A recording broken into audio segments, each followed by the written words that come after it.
Vamos começar? Se vocês puderem ficar mais pertinho aqui da gente, porque como as perguntas devem ser feitas no microfone para o pessoal que está assistindo online poder acompanhar, a gente pode compartilhar o microfone aqui nas proximidades do- dos bancos.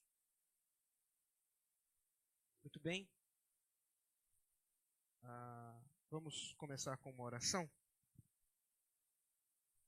Obrigado, Senhor, por esse momento de instrução da Tua palavra. Obrigado pelo privilégio que temos de nos debruçar diante dela, a fim de sermos edificados pelo Teu Santo Espírito, a fim de conhecermos mais daquilo que o Senhor nos revelou através desse livro maravilhoso, e que, Senhor, pela Tua bondade, de fato possamos compreender o que o Senhor requer de nós, possamos compreender as doutrinas que o Senhor nos deu, e que ao fazermos isso, Pai, não apenas numa obra intelectual, não apenas com intenções acadêmicas, mas especialmente, Senhor, para que possamos saber de fato como Te agradar em nossa vida. Possamos fazer isso hoje, por amor de Cristo. Amém. Bom, nós hoje vamos tratar das boas obras. Afinal de contas, o que nos é requerido dentro dessa conjuntura daquilo que a Escritura nos revela a respeito da salvação, aquilo que a Escritura nos revela a respeito de nós mesmos, a respeito do próprio nosso Senhor e Salvador Jesus Cristo. No capítulo 16, portanto, é onde nós encontramos a reflexão dos teólogos de Westminster sobre as boas obras. Vale lembrar que a Confissão de Fé de Westminster tem 33 capítulos. Portanto, estamos chegando na metade dos nossos estudos, na metade da nossa confissão, o que é uma bênção, né? Nossa caminhada tem sido longa, mas acredito que muito proveitosa, e hoje certamente também será. Muito bem, vamos ao primeiro capítulo, ou primeiro ponto do capítulo 16, que diz assim, acompanhe comigo a leitura. Boas obras são somente aquelas que Deus ordena em sua santa palavra, não as que, sem autorização dela, são aconselhadas pelos homens, movidos de um zelo cego ou sob qualquer outro pretexto de boa intenção. Muito bem. Quando falamos de boas obras, nós precisamos definir os termos. Precisamos saber exatamente sobre o que estamos lidando. Porque se você der uma caminhada aqui pelo bairro e começar a perguntar às pessoas o que é boas obras, muitas opiniões vão ser dadas, muitas ideias vão ser trazidas, mas nós não estamos a fim de ideias humanas. Nós queremos o que a Escritura nos revela. E o que a confissão deixa claro é que as boas obras são somente, observe, aquelas que Deus ordena em sua santa palavra. O que Deus requer de nós é aquilo que está claramente revelado na sua palavra, e nada mais, nem nada menos. Por isso, toda vez que alguém exige do crente, seja um pastor, um presbítero, seja uma denominação, que exige de um crente alguma coisa que não está revelado nas Escrituras, isso é o que nós chamamos, o que a Escritura chama de farisaísmo. É você acrescentar doutrina àquilo que Deus não revelou. E toda vez que somos requeridos pela palavra de alguma coisa que nós não cumprimos, nós estamos quebrando a lei do Senhor, estamos quebrando, portanto, as suas ordenanças. De modo que nós somos chamados a crer e professar e praticar somente aquilo que o Senhor declarou expressamente na sua palavra. Daqui a pouco eu trabalho um pouco mais essa questão quando tratarmos alguns textos interessantes sobre esse ponto. Veja em Miqueias, capítulo 6, versículo 8. Livro do profeta Miqueias, capítulo 6, versículo 8, diz assim: Ele, Deus, declarou: ó homem, o que é bom e o que é que o Senhor pede de ti? Que pratiques a justiça e ames a misericórdia, e andes humildemente com teu Deus. Que pratiques a justiça, que ames a misericórdia e que andes humildemente com Deus. É isso que se requer, em resumo, daqueles que caminham com o Senhor. Hebreus, capítulo 13.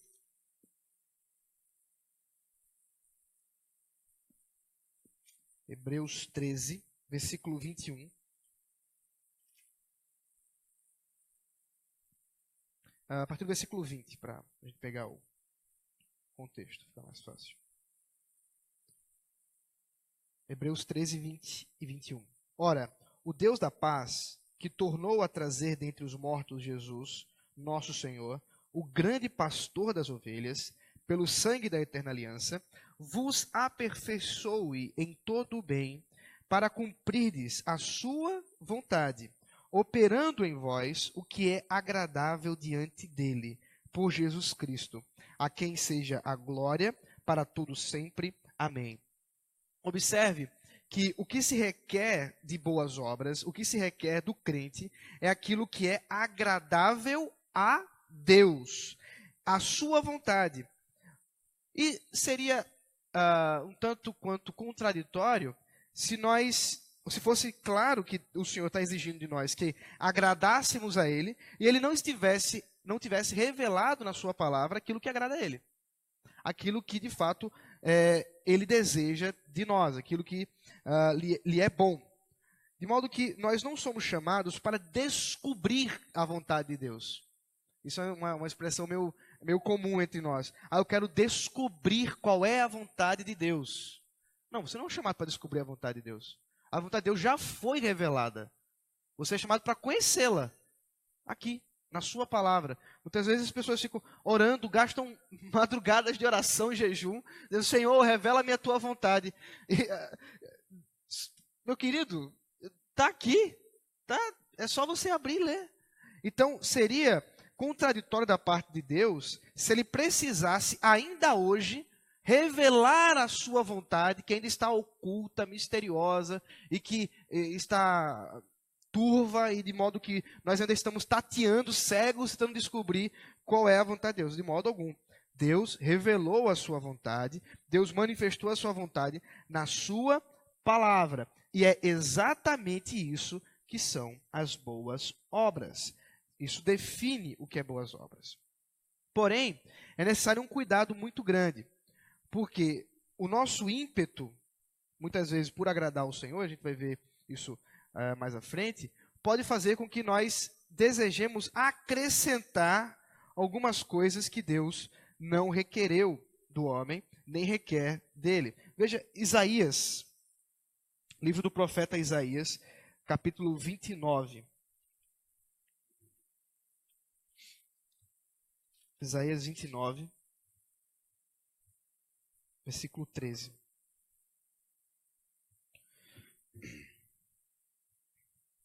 O Senhor disse, visto que este povo se aproxima de mim, e com sua boca e com seus lábios me honra, mas o seu coração está longe de mim, e o seu temor para comigo consiste só em mandamentos de homens, que maquinalmente aprendeu, continuarei a fazer obra maravilhosa no meio deste povo. Sim, obra maravilhosa e portanto, de maneira que a sabedoria dos seus sábios perecerá e a prudência dos seus prudentes se esconderá.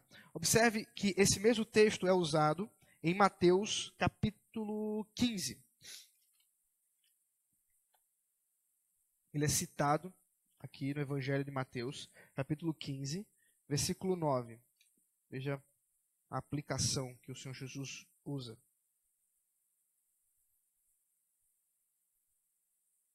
Na verdade, vamos ler a partir do versículo 1, aí a gente vai até o versículo 9, porque ele vai fazendo algumas citações e dá para entender mais ou menos o uso que Jesus faz de vários textos, inclusive desse.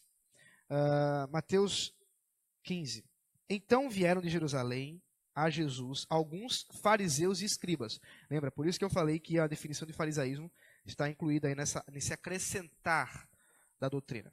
E perguntaram, por que transgridem os teus discípulos a tradição dos anciãos? pois não lavam as mãos quando comem. Ele, porém, lhes respondeu: Por que transgredis vós também o mandamento de Deus por causa da vossa tradição? Porque Deus ordenou: honra teu pai e a tua mãe, e quem maldisser a seu pai ou a sua mãe, seja punido de morte.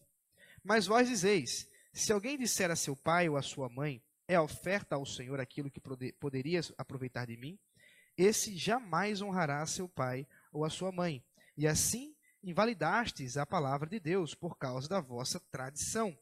Hipócritas, bem profetizou Isaías a vosso respeito, dizendo: Este povo honra-me com os lábios, mas o seu coração está longe de mim, e em vão me adoram, ensinando doutrinas que são preceitos de homens.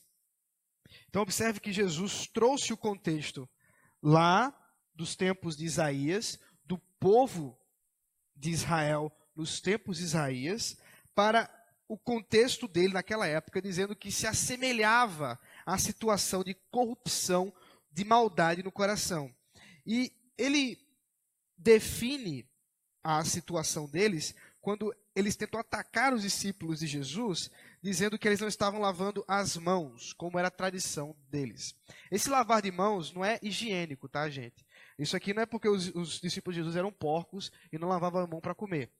O que está sendo dito aqui pelos discípulos, ou pelos fariseus, é um lavar de mãos cerimonial. Um lavar de mãos que trazia a ideia de purificação. Eles não estão purificando suas mãos através da água para poder tocar nos alimentos que são impuros de alguma maneira. Então, observe que a motivação desses fariseus não é simplesmente cumprir a palavra de Deus, mas ir além disso. Ir além da palavra de Deus. Enquanto que aquilo que é expresso pela palavra de Deus, eles estavam quebrando, que é o mandamento de honrar o pai e a mãe. Ao invés disso, eles estavam numa tradição onde se alguém dissesse dos seus bens que estava sendo ofertado ao Senhor, portanto devia ser levado ao templo, aqueles bens que poderiam sustentar os seus pais, agora não mais poderia fazer isso, agora iriam ser enviado para o templo, e isso era muito bonito. Porém, como Jesus mostra muito bem aqui, isso é uma hipocrisia. Eles estão honrando com lábios, quer dizer, a sua piedade é uma piedade mascarada, é uma piedade que se parece muito com piedade, parece muito, mas não é. Então eles colocam um terno bem alinhado, botam uma gravata muito bonita, usam um discurso evangélico, tem todo o traquejo evangelical, falam de Jesus, falam da palavra, mas é só coisa da boca, é só bravata, só os seus lábios que estão falando, porque na verdade o seu coração está voltado para os seus próprios umbigos, e observe aí, seu próprio umbigo, né? Cada um tem seu próprio umbigo, ensinando doutrinas que são preceitos de homens. Esse é o grande risco da doutrina das boas obras. É nós criarmos, por causa de uma tradição, alguma exigência para aquilo que não é requerido. Então, em nossos tempos, isso é muito comum, as pessoas criarem regras a respeito de usos e costumes. Então, não pode ter barba, ou tem que ter barba, não pode usar tal roupa, ou tem que usar tal roupa, não pode isso, e nada disso que está expressamente declarado pelas Escrituras, mas uma tentativa de aplicar a palavra de Deus, mas de modo descuidado, de modo hipócrita, inclusive, muitas vezes coando o mosquito e deixando passar o camelo. Esse é um cuidado que nós devemos ter como cristãos, de buscar obedecer ao Senhor segundo a sua palavra, e não segundo doutrinas de homens, e não segundo apenas a opinião de homens. Como pastor, né, eu que prego, que ensino, tenho que prestar contas daquilo que falo diante de vocês. Tenho que dizer que muitas vezes o temor deve me levar a expressar somente aquilo, ou sempre deve me levar a expressar somente aquilo que a palavra declara. Eu não posso inventar regras, mas também não posso tirá-las. Se eu chegar para você e disser assim, olha, não tem problema de você quebrar o mandamento de honrar pai e mãe, Não tem um problema de você quebrar o mandamento de falso testemunho. Não tem um problema de você quebrar o mandamento do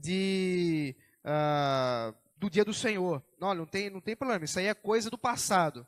Eu estou tão maligno, meu ensinamento é tão mundano, tão ímpio, quanto se eu dissesse para você, olha, você tem que ser, para ser crente, você tem que usar terno, gravata, tem que ser terno preto, gravata cor de azul escuro, senão não é crente, tem que tirar a barba, né? Senão você não é crente, não. Tanto quanto, nem mais, nem menos. As boas obras é aquilo que está evidenciado nas Escrituras. O ponto 2...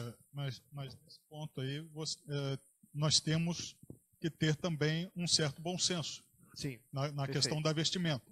Quer dizer, uma moça, uma jovem que venha para a igreja, sente no primeiro banco, com uma mini saia muito curta, vai atrapalhar a pregação do pastor. Ela vai atrapalhar a pregação, ela vai escandalizar.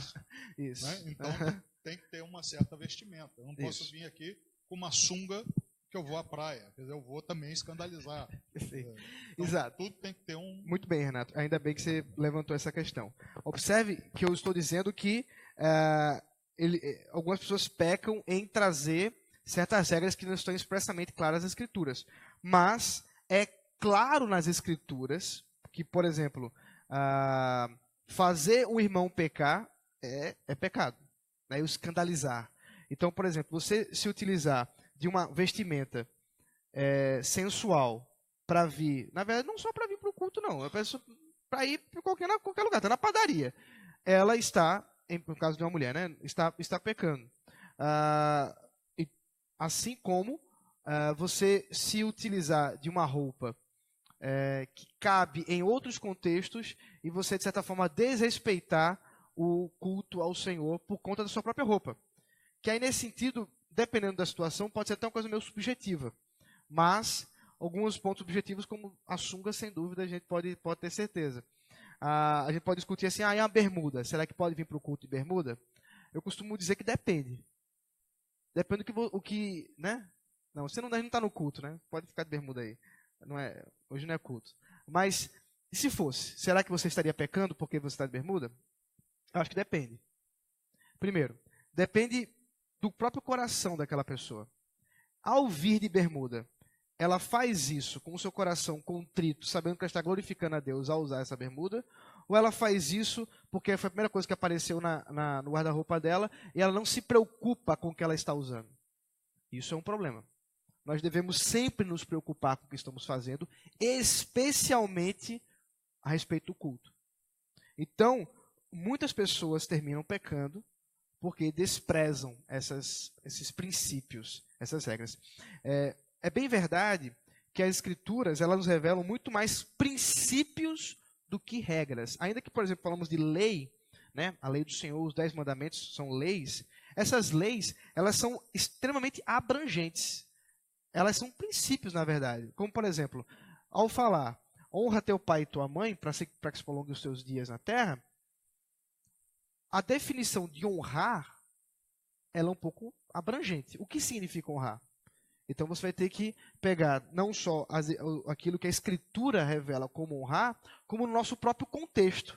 No caso aqui de Jesus, ele está dizendo que eles estavam desonrando seus pais quando falavam que estavam entregando seus bens de oferta a Deus.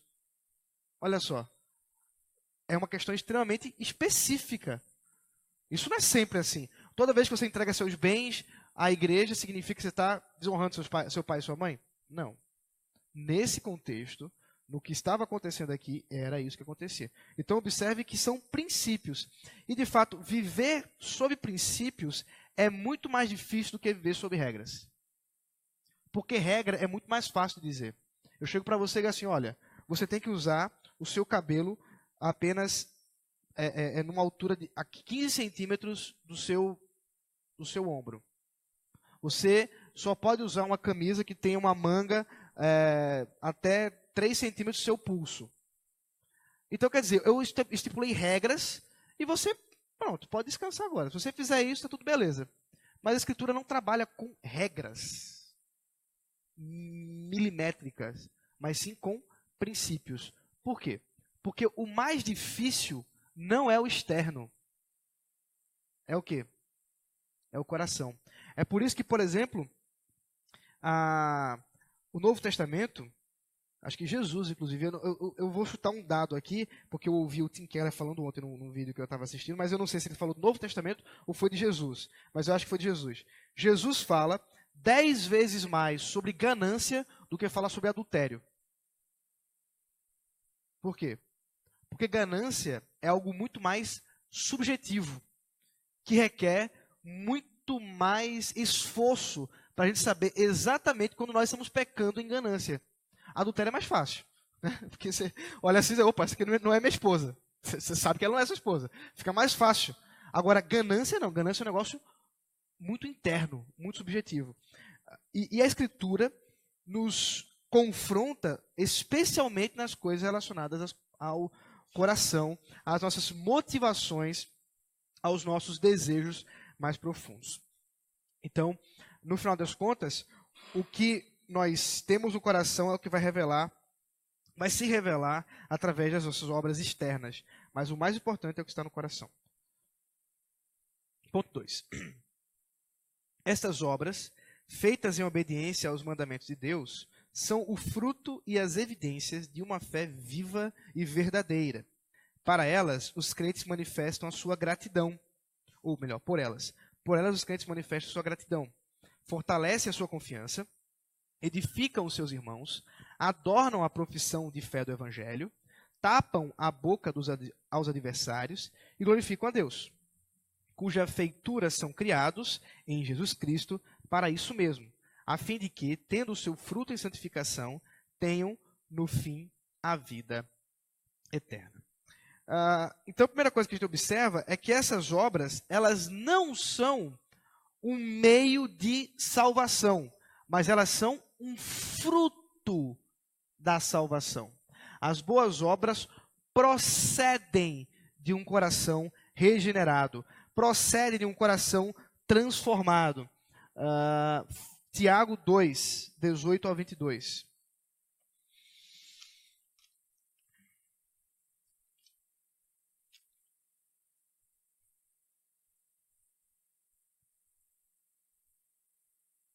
Mas alguém dirá, tu tens fé e eu tenho obras. Mostra-me essa tua fé sem as obras, e eu com as obras te mostrarei a minha fé. Crês tu que Deus é um só? Fazes bem. Até os demônios creem e tremem. Queres, pois, ficar certo, ó homem insensato, de que a fé sem obras é inoperante? Não foi por obras que Abraão, o nosso pai, foi justificado quando ofereceu sobre o altar o próprio filho Isaque? Vês como a fé operava juntamente com as suas obras. Com efeito, foi pelas obras que a fé se consumou. Então, observe que essas obras, elas procedem de um coração que crê, de um coração que já tem a fé.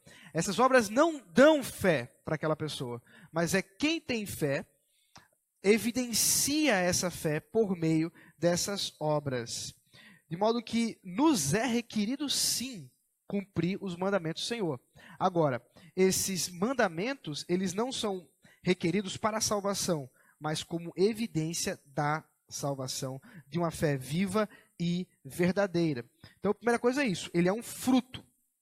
Fruto, nós muitas vezes nós cantamos, né? O meu louvor é fruto do meu amor por ti, Jesus, de lábios que confessam o teu nome. Por que nós cantamos assim? Porque nossa adoração ao Senhor, seja por meio de cânticos, seja por meio das obras que nós efetuamos no nosso dia a dia, é um fruto do nosso amor para com Deus. Se amamos a Deus, cumprimos a sua bondade, a sua vontade, cumprimos a sua lei. De modo que é um fruto. Mas não só isso, é também uma obra de gratidão ao Senhor. Não de salvação, mas de gratidão. É um coração que é grato ao Senhor. Salmo de número 116, é um hino de louvor ao Senhor, de ações de graças ao Senhor. e no meio desse hino tem alguma coisa que nos instrui a esse respeito. Salmo 116, versículo 12 e 13. Obrigado, Edson.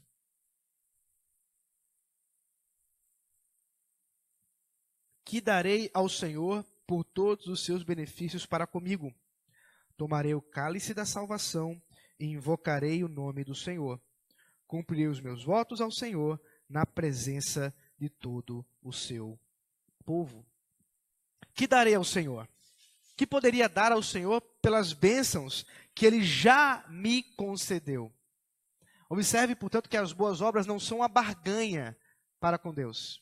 Não é tipo assim, eu vou cumprir a lei do Senhor, eu vou vir aos cultos, eu vou servir na igreja, eu vou fazer isso, eu vou fazer aquilo, para que eu obtenha o favor do Senhor, para que eu obtenha a salvação, para que eu obtenha as bênçãos espirituais ou materiais. Não, é o contrário. É porque Ele já me deu as bênçãos, é porque Ele já me deu a salvação, é porque Ele já me deu tudo que eu tenho, que aí eu me pergunto, que darei ao Senhor? Tomarei o cálice da salvação e invocarei o nome do Senhor. Quer dizer, em gratidão o adorarei. Louvarei o seu santo nome pelo que já fez, com um coração grato, que agora responde ao Senhor em ações de graças. Toda a nossa ação ao Senhor, ela é uma reação. Por isso que uma das coisas interessantes do culto presbiteriano. Por que o nosso culto presbiteriano, ele tem na liturgia, as músicas, elas são distribuídas durante partes do culto? Porque a música, que é o momento onde a congregação se manifesta conjunto ao Senhor, é uma resposta do que Deus já fez. Então, normalmente, nosso culto tem a estrutura do quê? A palavra é lida, quer dizer, Deus fala, nós oramos, quer dizer, alguém nos representa em oração, alguém ora ao Senhor por algum motivo, seja para adoração, para Ele receber nosso culto, por perdão, para que Ele receba a nossa confissão de pecados, ou qualquer outra coisa nesse sentido. E a congregação responde em louvor ao Senhor. De modo que toda adoração, todo culto é uma resposta. O culto cristão é uma resposta de Deus. Por exemplo, nós no domingo chegamos ao culto, né, nos reunimos dominicalmente como comunidade, como igreja, não porque a gente achou que ia ser legal fazer isso. Não porque um belo dia a gente olhou assim, viu a brisa do vento e disse, poxa, que ideia, eu tive uma ideia brilhante. Que tal se a gente se juntasse aqui e ficasse adorando a Deus? Não. Porque Deus disse, quero que meu povo me adore. Quero que meu povo me invoque. Então, o seu povo responde a Ele o que Ele já ordenou, invocando e adorando a Ele. A adoração não procede de nós, mas ela é uma resposta nossa ao que Deus já nos deu, já nos fez. Por isso que todo culto ele tem esse caráter de ação de graças. É até engraçado quando a gente faz um culto de ação de graças. Não é que seja errado, mas é que parece que só esse que é de ação de graças, né? Quando alguém recebeu alguma bênção, né? Foi uma cura, às vezes uma cirurgia, alguma coisa nesse sentido, as pessoas, vou dar um culto de ação de graças. Mas todo culto é culto de ação de graças, porque todo culto é um culto de gratidão ao Senhor. De modo que nós estamos respondendo ao seu chamado, estamos respondendo à sua palavra. Por isso que nós louvamos a Ele dessa maneira. Também tem esse caráter de edificação. As boas obras entram nessa característica de ser um meio para que possamos abençoar a outros. Mateus 5, versículo 16, nos fala sobre isso.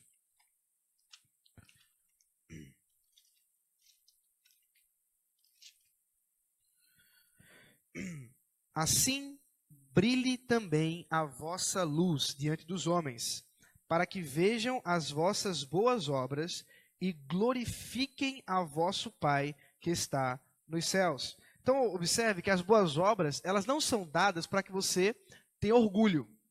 Elas não são dadas para que você fique bonito na foto no Facebook. Mas é bem verdade que essas boas obras não devem ser escondidas. Elas devem estar na clara luz para que os homens possam glorificar. Eu sei que talvez você esteja pensando aí, mas a Bíblia também não fala que aquilo que tua mão direita dá, a mão esquerda não deve saber? Sim. Aí é o contraponto, por causa de você buscar o equilíbrio do coração pecaminoso que busca a sua própria glória, busca o seu próprio nome. As boas obras não são nos requeridas para que o nosso nome fique eternizado, mas que o nome de Deus seja eternizado. Observe que o que vai acontecer quando as nossas boas obras forem aclaradas é que os homens glorificam ao vosso Pai e não a vós. De modo que é bem verdade que as boas obras devem sim exercer um papel de edificação do próximo. Isso envolve, por exemplo, ajudar aquele que sofre, isso envolve papel de instrução, envolve uma série de questões que estão incluídas na ideia de uma boa obra que glorifica ao Pai diante dos homens. Uma ideia que se tem quando se fala em boas obras é caridade. Normalmente, quando se fala assim, aquele cidadão pratica boas obras, a primeira coisa que vem à mente são caridades. Mas acho que, talvez, se eu estiver errado, me corrija, mas essas boas obras que falam que têm que ser aclaradas, que têm que vir à tona, que têm que ser mostrado de certa forma, é uma mudança, por exemplo, no comportamento daquele que foi salvo. Tem uma passagem até que fala: aquele que mentia, não mente mais. Aquele Antes, que rouba, trabalhe para que possa distribuir as suas riquezas. Aquele que roubava, não roube mais. Aquele que fazia coisas erradas, não as façam mais. Isso vai aparecer publicamente de uma forma natural. Uma coisa simples, vamos dizer, aquele que falava muito palavrão, aquele que brigava em casa, aquele que discutia no trabalho, passa a praticar boas obras no momento que ele deixa de ter esse comportamento. E isso vindo à clara, vindo à luz, mostrando isso de certa forma, não para se glorificar, dizer, não, eu sou bom, agora eu sou outra pessoa, mas com o intuito de mostrar que Deus fez uma obra na vida dele e que por causa dessa mudança interna, ele começa a praticar essas atitudes que para muitos é corriqueiro, mas na vida dele mudou. Ele deixou de falar mal do chefe, ele deixou de ficar espalhando boatos, fazendo fofocas, tudo aquilo que a Bíblia diz que são obras ruins, vamos dizer assim. Então as boas obras aparecem nesse sentido. Eu acho que essas obras que fiquem latentes, que devem ficar latentes, não a caridade. O que sua mão direita der, a sua esquerda não sabe, e vice-versa. Aí nós estamos falando de caridade. Mas as boas obras é aquela mudança que há no comportamento do convertido. Ok. Exato. Tem dois pontos aí. Primeiro, as boas obras ela tem tanto um caráter negativo quanto positivo. Então, você enfatizou bem o caráter negativo, que é o caráter de não fazer aquilo que fazia antes, que é essa mudança. Mas, ao mesmo tempo, tem um caráter positivo de fazer outras coisas no lugar do que fazia antes, que é o ponto que eu ressaltei do texto que você citou metade, que é aquele que roubava, não roube mais. Antes, trabalhe e com a sua riqueza distribua. Porque ele está fazendo agora o inverso. Ele antes tomava do que não era seu. Agora ele está dando do que é seu para o que não tem. Percebe? É um processo invertido daquilo que ele fazia. O negativo é deixar de fazer alguma coisa, não que seja negativo. Não, é negativo no sentido de que você deixa, do não. Deixar de fazer alguma coisa, mas isso não quer dizer que eu não vou fazer mais nada. Eu tenho algo para fazer. Eu tenho que fazer algo porque eu deixei de fazer aquilo. Exato. É um contraponto. É substituir as atitudes. Porque isso é bem comum, nós muitas vezes enfatizamos o não. E é tanto que há pessoas incrédulos, claro, que têm uma visão extremamente negativa da nossa vida como cristão, dizendo assim, o crente é aquele que não pode fazer nada. Né? Tem uma contradição, né? Que não pode fazer as coisas. É aquele que não pode beber, não pode fumar, não pode ir para festa, não pode sorrir, não pode nada. O crente é esse, é um cara triste, que proíbe todas as coisas. Enquanto que o que a Bíblia nos revela é exatamente o contrário. Feliz é o homem que anda no conselho do Senhor. Né? Bem-aventurado. Salmo número 1. De modo que nós somos chamados a uma atitude positiva também, que é essa ideia de substituir as obras. Isso é transformação, isso é boas obras, perfeito. Então, isso que eu falo, isso é as boas obras. Fazer essa mudança de atitude. Perfeito. A parte positiva, deixei de fazer alguma coisa, a parte negativa. Faço alguma coisa positiva dentro da vontade de Deus, revelada na Escritura. Isso são as boas obras.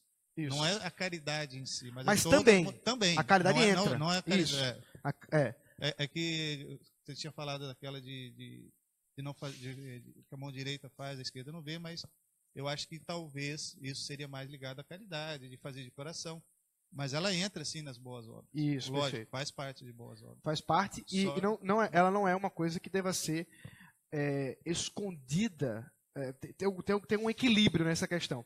Vou dar um exemplo. O que vai diferenciar se ela está sendo aclarada positiva ou negativamente é a intenção da pessoa que está fazendo. É o coração. Sempre vai ser. Observe que é o coração. Mas voltamos para o coração, né? Se eu fizer uma caridade e eu souber no meu íntimo que quem está sendo glorificado é Deus, tudo bem. Tá de acordo com a vontade revelada. Agora, se eu fizer para os outros verem, é igual aquele fariseu que orava e dizia, não, ainda bem que eu não sou como esse... nenhum publicano. Isso. Perfeito, exatamente. Você vai perguntar também? Vai perguntar? Tá com o microfone na mão? O quê?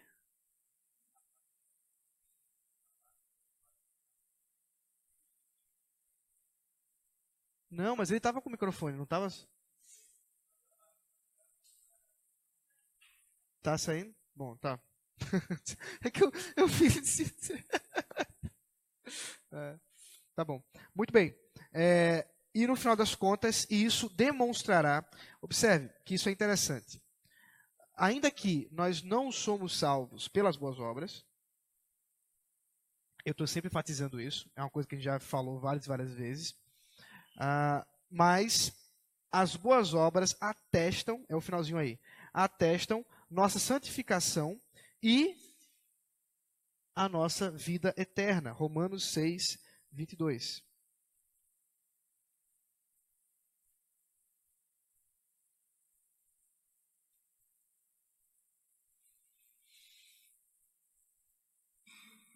Agora, porém, libertados do pecado, transformados em servos de Deus, tendes o vosso fruto para a santificação e, por fim, a vida eterna. É o processo. Libertados do pecado, transformados em servos de Deus, tendes o fruto da santificação, ou para a santificação, e, por fim, a vida eterna.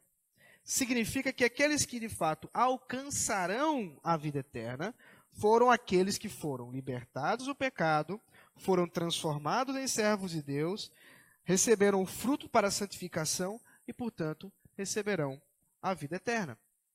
Isso nos mostra que quando nós tratamos de doutrinas como a predestinação, doutrina muito mal compreendida, de modo algum estamos tirando a responsabilidade daquele que foi libertado do pecado, transformado em servo, da sua responsabilidade em santificação, porque isso testifica a sua vida eterna. Nenhum homem chegará diante de Deus sem ser santo. Ele é santo em Cristo e é santificado pelo Espírito Santo durante a sua caminhada, durante a sua jornada no Senhor. Por isso que as boas obras atestam todas essas verdades. Ponto 3. Quem quiser perguntar, é só pegar o microfone, tá, gente? Lá vai. O poder de fazer boas obras não é de modo algum deles mesmos, mas provém inteiramente do Espírito de Cristo. E para que possam ser habilitados para isso, é necessário, além da graça que já receberam, uma influência positiva do mesmo Espírito Santo para operar neles o querer e o fazer segundo o seu beneplácito. Contudo, não devem, por isso, tornar-se negligentes, como se não fossem obrigados a cumprir qualquer dever, senão quando movidos especialmente pelo Espírito, mas devem esforçar-se por estimular a graça de Deus que há neles. Então, primeira coisa, essas boas obras procedem do poder do Espírito Santo. O Espírito Santo é quem transforma o incrédulo, quem regenera, que faz ele nascer de novo, mas é também quem continua na habitação. Lembre, o Espírito Santo habita no crente. Uma vez que nós somos casa de Deus, somos a habitação do Espírito Santo, ele habita em nós, ele age em nós, produzindo em nós essas boas obras. Essa influência positiva, como diz aqui. Ezequiel, capítulo 36, versículo 26 e 27. É um texto que a gente, acho que é o quinto estudo que a gente lê esse texto. Ele é realmente muito citado.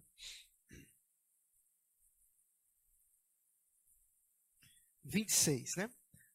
Ezequiel 36, 26. Dar-vos-ei coração novo, e porei dentro de vós espírito novo.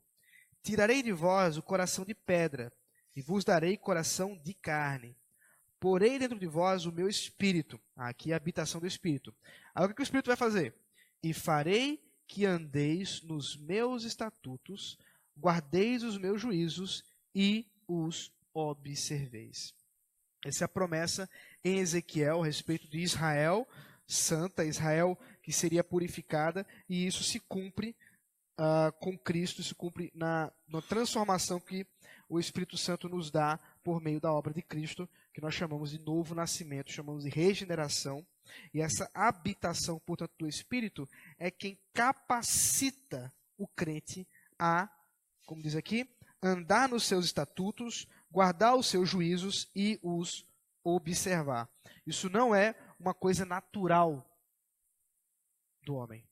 É necessário que o Espírito Santo que habita nele, capacite ele para isso positivamente, diariamente. E ele, afinal de contas, que opera em nós o seu querer e o seu executar. Veja aí Filipenses 2, 12 e 13.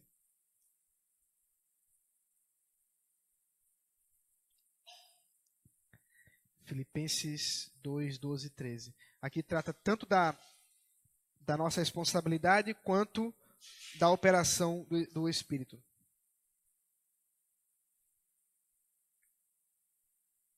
Assim, pois, amados meus, como sempre obedecestes, não só na minha presença, porém muito mais agora na minha ausência, desenvolvei a vossa salvação com temor e tremor, porque Deus é quem efetua em vós tanto o querer como o realizar, segundo a sua boa vontade.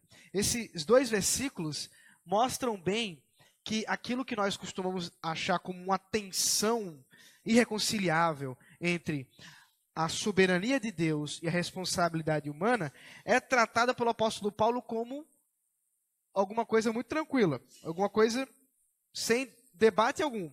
Ele fala para você desenvolver a salvação com temor e tremor. Quer dizer, é um imperativo, uma exigência da palavra para que você, indivíduo, crente no Senhor Jesus, desenvolva a salvação. Se o texto terminasse até aqui, nós estaríamos falando de boas obras apenas na capacitação individual de cada um. Mas observe que ele continua assim, explicando o que vai acontecer. Você vai desenvolver a salvação porque Deus é quem efetua em vós tanto o querer como o realizar segundo a sua boa vontade. Mas não sou eu que vou desenvolver a salvação? Mas é Deus que vai fazer isso. Mas se é Deus, então não sou eu. Não, são os dois. Então observe que não há tensão alguma aqui na mente do apóstolo Paulo. É só a gente que não consegue entender muito bem como é que se dá isso aí. Mas isso é nossa limitação como seres humanos, como homens que ainda não compreendem as coisas do Espírito como deveríamos. Mas está claramente aqui requerido de nós a responsabilidade de desenvolver a salvação, de nos sacrificar, de nos esmerar, de lutar, de batalhar pela obediência ao Senhor, para conservar-nos em santificação, nos esforçando, lutando contra a carne, obedecendo ao Senhor, e parece que tudo somos nós, mas na verdade é Deus quem efetua em vós tanto o querer quanto o realizar. Nós fazemos isso porque Ele fez em nós. Pega o microfone. Microfone. Nós temos a tendência de nos inclinar que a soberania de Deus anula a responsabilidade humana. Isso. Então isso, basicamente, os ateus que defendem isso diretamente. Né? E não é assim, elas caminham junto nessa situação. Caminham junto. A linguagem teológica dos reformadores e dos puritanos que escreveram o documento era o concursus, a concorrência. A ação humana está em concorrência com a ação divina. Elas não estão em oposição, mas estão correndo juntas. Como a ilustração que se usa muito é como o trilho de um trem. Se você pudesse ficar, né, para o trilho assim, né, para um trilho de um trem, você olharia e veria as duas retas paralelas que se encontram no horizonte, né? Se encontram lá na frente. Mas aqui elas estão separadas, mas ali elas se encontram. Então a ilustração é essa. Num primeiro momento parece que elas estão separadas, estão paralelas, mas lá na frente elas se encontram, na verdade, estão sempre juntas, porque é a vontade de Deus se fazendo através da nossa vontade. E vice-versa. E, portanto, isso não anula a nossa responsabilidade. Hebreus é um livro cheio de exortações sobre a nossa responsabilidade de nos manter firmes na fé no Senhor Jesus Cristo. Hebreus capítulo 6, versículo 9 ao 12.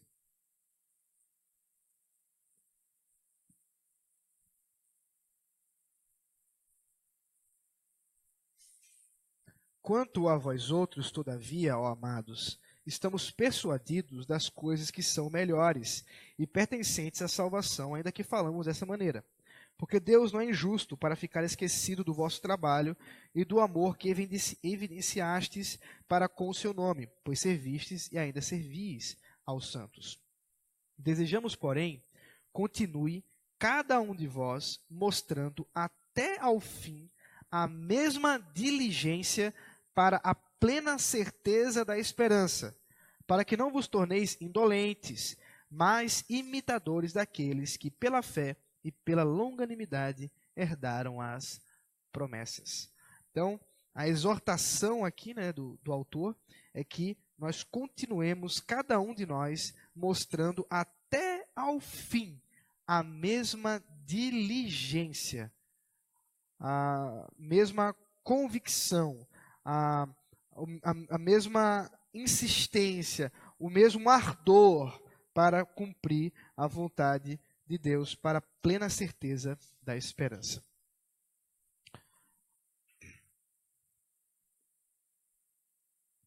Ponto 4. Os que alcançam pela sua obediência a maior perfeição possível nesta vida estão longe de exceder as suas obrigações e fazer mais do que Deus requer, ainda que ainda estão aquém de muitos deveres de que são obrigados a fazer. Esse ponto é muito interessante, ele parece meio despropositado, porque se foi tudo dito até agora, isso é muito óbvio. É claro que se a pessoa faz pela vontade de Deus, que as boas obras ainda estão contaminadas pelo nosso próprio pecado e tal, é certo de que elas não vão exceder as nossas obrigações, porque estamos em Cristo. Mas esse ponto 4, ele é muito importante para a doutrina da justificação católica. Quem acompanhou comigo o CTR história, né, quando a gente estava estudando sobre a história, vai lembrar qual era a definição de justificação na época dos reformadores no pensamento católico romano. No pensamento católico romano, a justificação se dá, em primeiro lugar, por meio de Cristo. Cristo pagou judicialmente a culpa do pecado. Porém, dizem eles, isso não é suficiente. É necessário que boas obras acompanhem essa salvação em Cristo, para que de fato aquela pessoa seja completamente justificada e salva. Agora, o que são boas obras na época dos reformadores, na época da doutrina católica? E até hoje é assim. As boas obras correspondem tanto à caridade, como falou Edson, mas também correspondem principalmente os atos de piedade relacionados à igreja. A igreja, ela é detentora da justiça.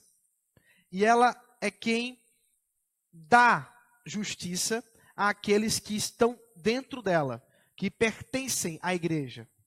De modo que aqueles que participam dos atos da igreja recebem esses atos de justiça, esses atos penitenciais. Lembra que na doutrina católica, antes de chegar ao céu, você tem que passar pelo purgatório, porque é necessário que você expurgue os seus pecados, porque nós, que não somos santos, precisamos ainda limpar a nossa alma para alcançar a perfeita salvação. No entanto, algumas pessoas alcançaram, olha o ponto 4, alcançaram o status de santos porque excederam a justiça que lhes era requerida, e assim, esse crédito que eles ganharam de justiça por causa das suas boas obras, como por exemplo os mártires, ficou com a igreja. A igreja, especialmente o Papa, tem esse banco de créditos de justiça, onde os santos depositaram a sua vida nela. Então, quando estudamos sobre os mártires, e esses homens eram piedosos mesmo, morreram em nome do Senhor Jesus, perverteram a doutrina da santificação depois, mas esses homens, de fato, honraram o Senhor. Policarpo, por exemplo, menciono sempre ele, foi um discípulo de João. Policarpo, segundo a tradição, morreu queimado vivo, por assim dizer, no óleo quente.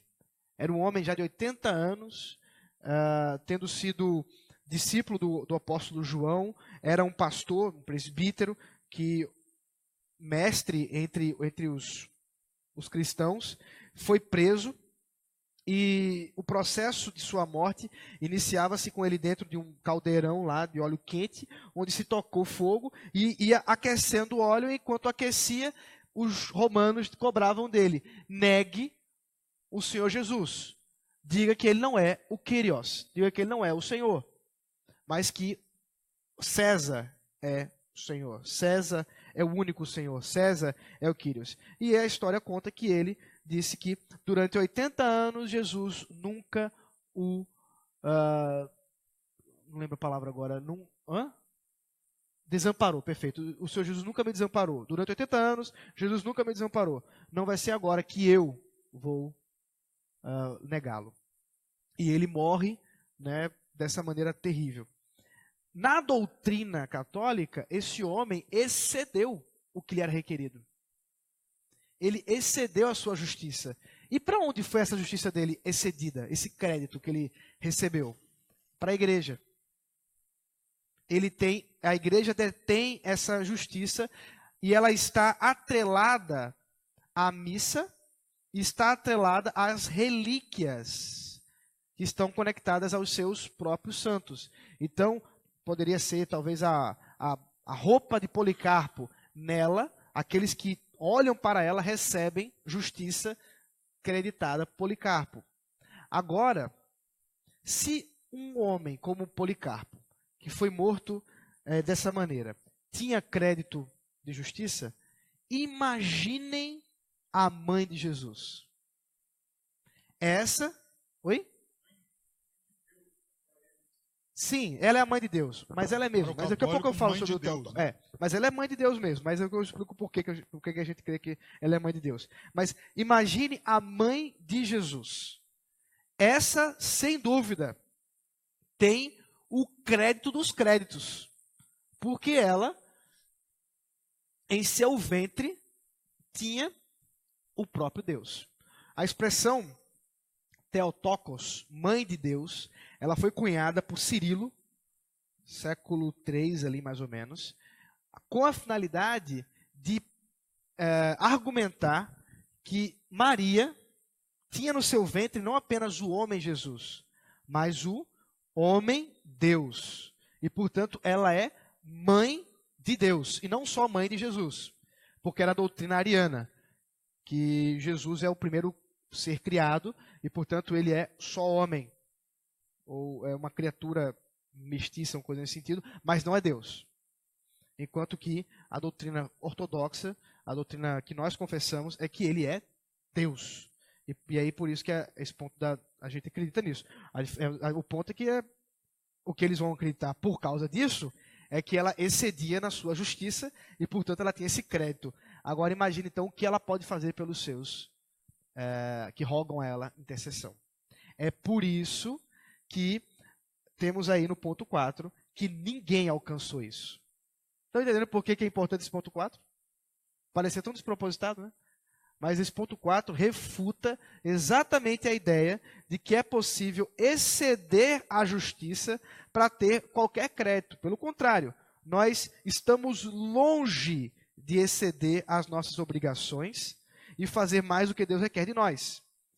Estamos, na verdade, aquém de muitos deveres de que nós somos obrigados a fazer. Nós, na verdade, somos, no final das contas, o melhor que conseguimos ser é sermos... Oi? Trapo de imundícia. É um texto que eu daqui a pouco vou levantar.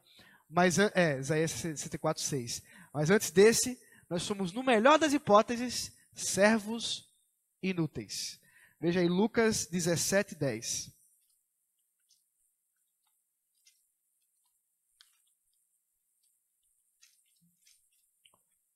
Observe que nós temos total estima por Maria. Agraciada, porque recebeu do Senhor graça que nenhuma outra mulher recebeu e nunca receberá, de ter em seu ventre o próprio Deus, mas tudo foi obra da graça de Deus, jamais da obra dela.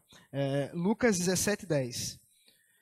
Assim também vós, depois de haverdes feito quanto vos foi ordenado, dizei, somos servos inúteis, porque fizemos apenas o que devíamos fazer. Então, aqui nós vemos uma conclusão da conversa de Jesus, mas esse ponto é suficiente. É que, na melhor das hipóteses, o que nós só podemos ser chamados é servo inútil.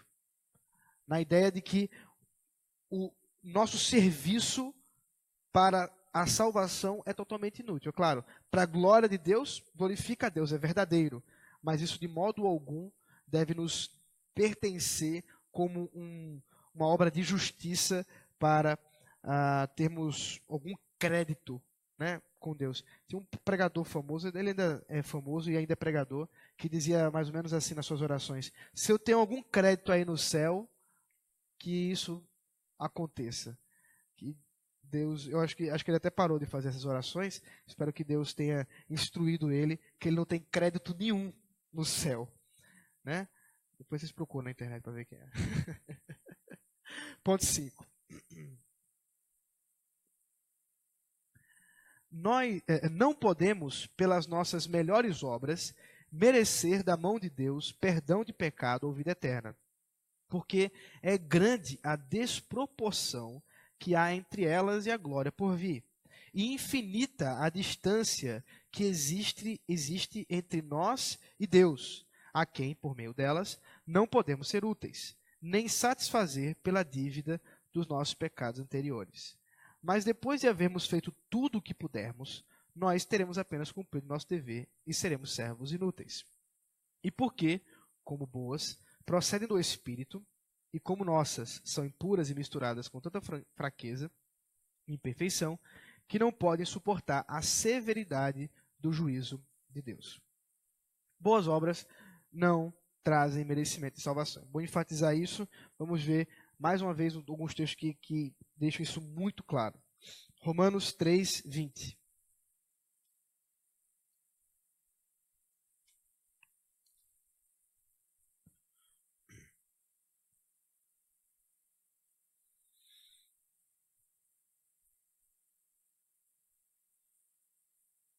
Visto que ninguém será justificado diante dele por obras da lei, em razão de que pela lei vem o pleno conhecimento do pecado. Agora passe a página, Romanos 4, versículo 1 ao 6. Que, pois, iremos ter alcançado Abraão, nosso pai, segundo a carne? Porque se Abraão foi justificado por obras, tem de que se gloriar, porém não diante de Deus. Pois que diz a Escritura, Abraão creu em Deus, e isso lhe foi imputado para a justiça. Ora, ao que trabalha, o salário não é considerado como favor, e sim como dívida. Mas ao que não trabalha, porém, crê naquele que justifica o ímpio, a sua fé lhe é atribuída como justiça. E é assim também que Davi declara ser bem-aventurado o homem a quem Deus atribui justiça, independentemente de obras. E aí cita o Salmo de Davi. Muito bem, então é claro, isso está, uma coisa que a gente já conversou bastante, que não há por obras salvação. A salvação ela é uma consequência, as obras são uma consequência da salvação, mas a salvação é mérito somente de Deus, é obra somente de Deus. Nós somos salvos pela graça somente. Isso, de modo algum, é mérito nosso, pode ser atribuído a qualquer coisa nossa, porque nós somos pecadores imundos e nossa justiça, na melhor das hipóteses, é como trapos de imundícia, como disse o nosso diácono Flores. Isaías 64, 6 é o texto que fala exatamente isso. Isaías 64, 6. Mas todos nós somos como imundo, e todas as nossas justiças como trapo da imundícia. Todos nós murchamos como a folha, e as nossas iniquidades, como um vento, nos arrebatam.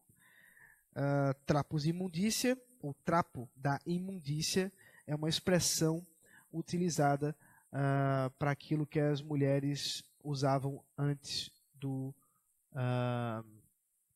absorvente. Então, é isso que Isaías está comparando a nossa salvação, a nossa justiça, justiça própria.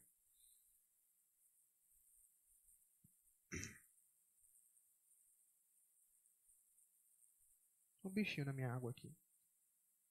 É proteína, né? Deixar ele aqui. Hã? Não sei o que vai curar. Muito bem. Nossos 2 últimos pontos. Ponto 6. Não obstante, as pessoas dos crentes são aceitas por meio de Cristo, bem como suas boas obras. Não como se fossem nesta vida inteiramente puras e irrepreensíveis à vista de Deus, mas porque ele, considerando-as em seu Filho, é servido a aceitar e recompensar aquilo que é sincero, embora seja acompanhado de muitas fraquezas e imperfeições. Porque pode parecer que diante da nossa justiça, com essa definição, que essas boas obras não servem para nada e não são aceitas por Deus. Mas não é bem isso. Elas são aceitas por meio de Cristo e há aqui um caráter de sinceridade do coração. Então, as obras de Cristo é, claro, o meio pelo qual nós somos aceitos, inclusive as nossas boas obras. 1 Pedro 2,5 é um texto que fala sobre esse ponto. 1 de Pedro, capítulo 2, versículo 5.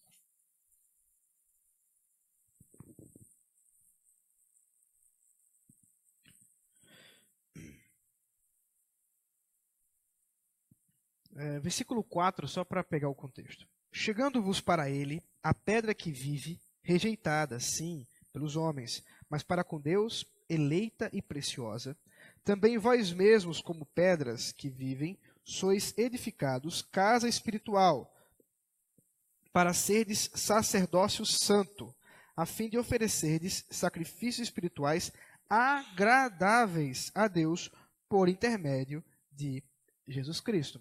Então, por intermédio de Jesus, de fato, nós podemos oferecer sacrifícios espirituais que são agradáveis a Deus. Nós podemos agradar a Deus por meio de Cristo, por meio do sacrifício que nós oferecemos em Cristo. Esse intermédio aqui tem esse caráter de esse caráter sacerdotal, esse caráter mediador, que Cristo é o nosso perfeito mediador, é o nosso perfeito sacerdote, e único sacerdote, e único mediador, e pelas suas obras, pelo aquilo que ele fez, nós nos tornamos agradáveis a Deus. E aquilo que fazemos, portanto, é agradável ao Senhor em Cristo.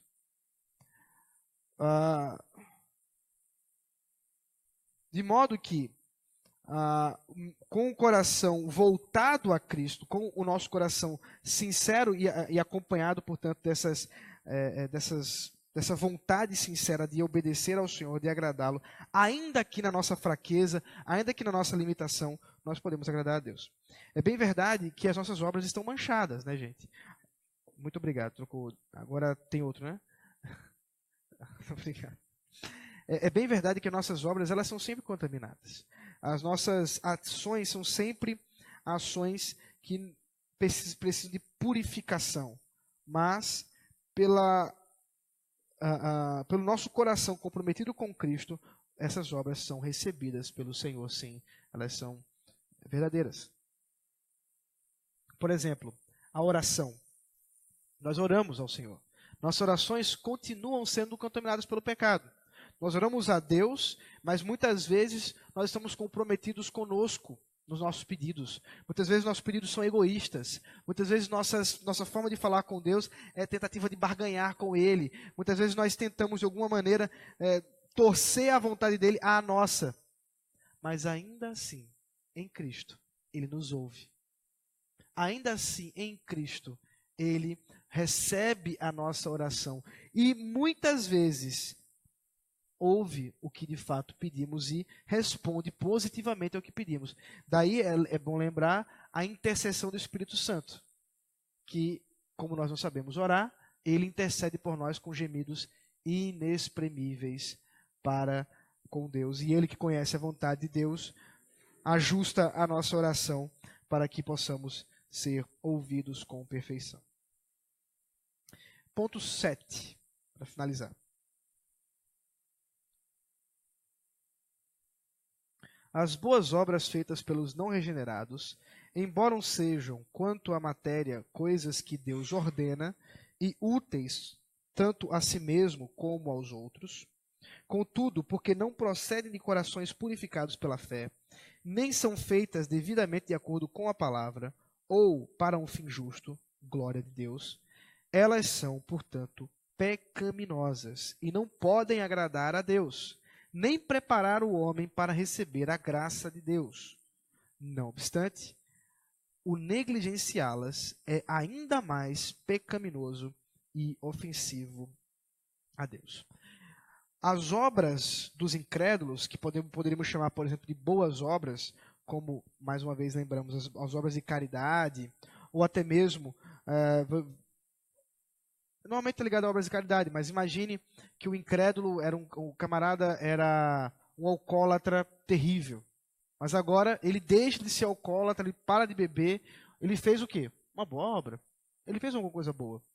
Mas porque ela não é acompanhada de fé, ainda assim ela não tem valor algum em relação a Deus. Ela não é agradável a Deus. Porque para ser agradável a Deus não basta o ato externo. É necessário também o ato interno. É necessário uma transformação do coração, porque ela não é purificada pela fé. E não importa quão maravilhosa aos nossos olhos seja essa obra. Então você pode pensar, por exemplo, alguém como... Eu nem sei se ele é crente, tá, gente? Mas eu vou dar um chute aqui. Alguém como Bill Gates, né, o fundador da Microsoft. Ele, até hoje, na história, é o homem que fez a maior doação filantrópica da história. Ele doou, acho que mais da metade da fortuna dele, sendo o homem mais rico do mundo. E, então ele tem pesquisas com o dinheiro dele, tem pesquisas para a cura da malária, tem orfanatos e não sei o que, coisas mais variadas que possa imaginar, financiado pela organização que ele criou com a fortuna dele. Isso é maravilhoso. Mas se ele não proceder, se essas ações não procederem de uma fé, não vale absolutamente nada diante de Deus. Não vale absolutamente um centavo diante de Deus. Isso não agrada a Deus, ainda que beneficie a muitos, inclusive a igreja, os eleitos. Deus usa os incrédulos para fazerem boas obras, para beneficiar os crentes, beneficiar os eleitos. É só você lembrar que a libertação do povo de Israel do cativeiro se deu por causa de um rei incrédulo, pagão, que não tinha nenhum compromisso com Deus. Mas ele foi usado por Deus para libertar o povo e tirá-lo do cativeiro babilônico lá, o rei, que não era babilônico mais, né? Mas o rei Tiro. O pessoal fala que é o quase crente, né? Isso. É o quase crente. E ele quase que ia para o céu também, né? Que é a música do Toninho Deripibu. E portanto, então, Filipenses 1,15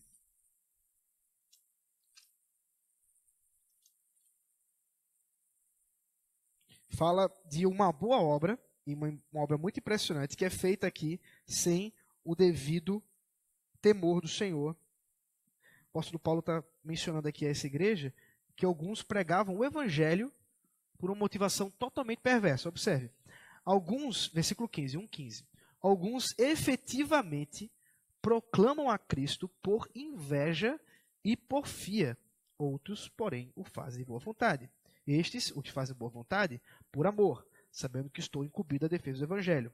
Aqueles que fazem por inveja e porfia, contudo, pregam a Cristo. Pregam de verdade.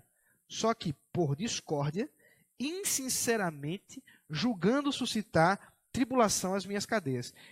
O contexto aqui é difícil saber exatamente como é que esses camaradas pregavam o evangelho de verdade e, com essa pregação, eles achavam que estavam fazendo mal a Paulo, que estava preso. É difícil saber exatamente o que eles estavam fazendo, mas pode-se supor, por exemplo, que eles, ao pregar o evangelho, estavam pensando que, diziam assim, olha, a igreja pode andar sem Paulo, ele vai estar preso lá e ninguém vai nem mais lembrar dele. É bom que ele seja esquecido. E as pessoas estavam, talvez, motivadas por pregar o evangelho, anunciar de fato Jesus, só que para atacar Paulo, com uma atitude de inveja e de porfia, né? de dissensão, de confusão. Não dá para a gente saber bem, mas o ponto certo é esse. É que mesmo as obras dos incrédulos, sendo boas obras e beneficiando, porque eles estão pregando o evangelho, a si mesmo não valem absolutamente nada para estes que fazem. Mas pior do que isso, era se não fizessem. Pior do que o incrédulo que faz boas obras, é o incrédulo que faz más obras. Né? E aí, nós encerramos com o Salmo número 14, versículo 4.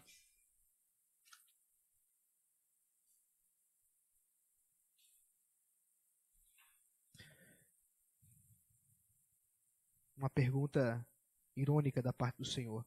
Acaso não entendem todos os obreiros da iniquidade que devoram o meu povo como quem come pão e não invocam o Senhor?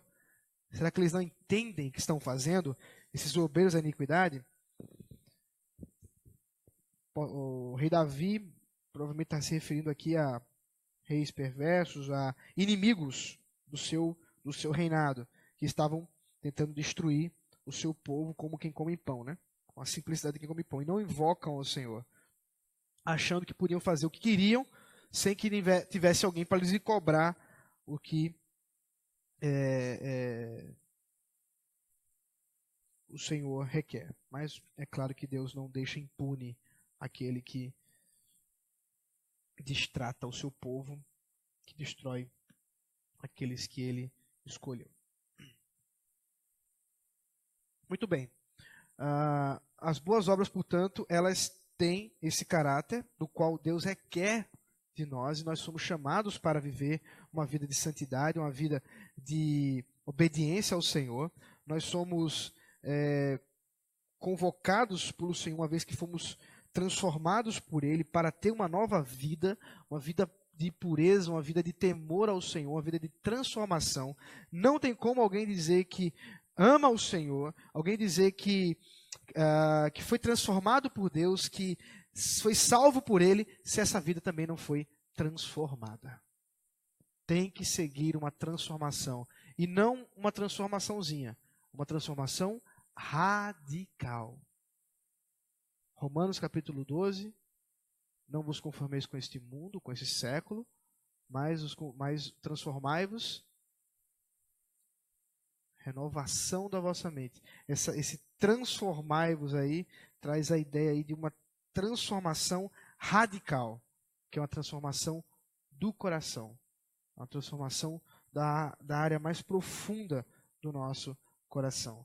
O Senhor requer de nós que as nossas obras sejam distintas dos incrédulos, mas a distinção não é apenas externa, e muitas vezes externamente as coisas nem são tão claras, mas ela é interna. É o nosso coração comprometido com Deus, com a sua palavra, com a sua vontade, com a sua igreja, para a sua glória somente, para o seu louvor e para a sua adoração. Perguntas? Reclamações?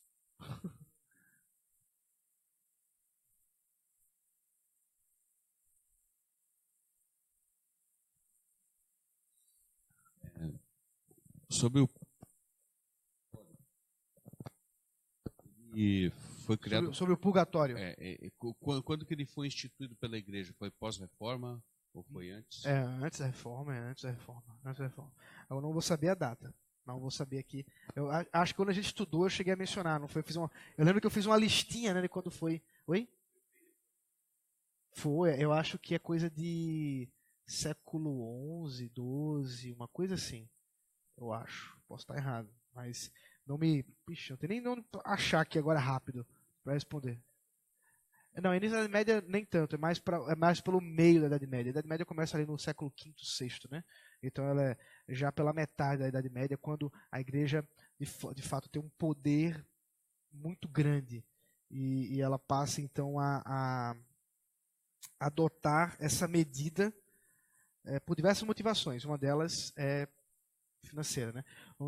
É bom lembrar que a doutrina do purgatório foi usada pelo Papa Leão X, acho que é isso, não estou lembrando agora, o nome do Papa da época de Lutero, para construir a Capela de São Pedro. E era uma coisa muito cara. Ele pegou um empréstimo com pessoas ricas e não tinha como pagar. Ele construiu a capela, né? Estava construindo a capela, mas precisava pagar a dívida. E ele teve a brilhante ideia de promulgar perdão através de um pagamento. E aí a musiquinha do famoso Tetzel, quando a moedinha entra, a alma sai. Então, perversa, né? Inclusive a música dele. Então a ideia era que você pagava e com esse dinheiro as obras de justiça da igreja eram concedidas àquele que estava no purgatório, ou você, né? Você podia fazer por você ou pelos outros. Você recebia um documento, né, que atestava isso, para você poder provar, não sei para quem entregar para São Pedro, né? Chegar São Pedro lá na porta do céu e dizer, ó, tá aqui, ó, né? Não sei que esse documento ia valer, mas o documento era assinado pelo Papa, e então você tinha a indulgência, que é o perdão, né? Esse perdão não é que ele levava a pessoa para o céu. A ideia é que essa pessoa ela iria passar menos tempo no purgatório. E dependendo da contribuição, podia acelerar bastante o processo do purgatório para aquele indivíduo.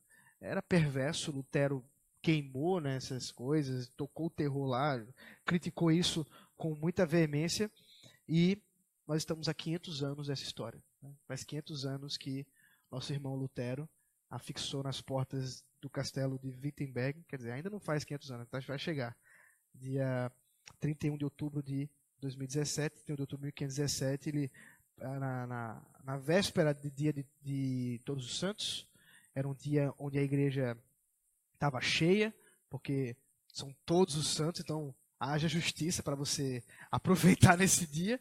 Então, a igreja se reunia cheia naquele dia, então ele coloca no dia anterior as 95 teses para que elas sejam vistas pela igreja, mas especialmente pelos acadêmicos, uma vez que ele escreveu em latim, nem todo mundo sabia ler, nem sabia ler em alemão, que era a sua própria língua, quanto mais em latim, né?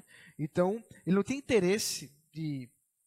Não era um debate para o povão, era um debate acadêmico, mas que terminou gerando tudo aquilo que a gente já conhece como reforma protestante, né? Maravilha. Deus usou homens frágeis como ele e continua fazendo isso para a sua glória.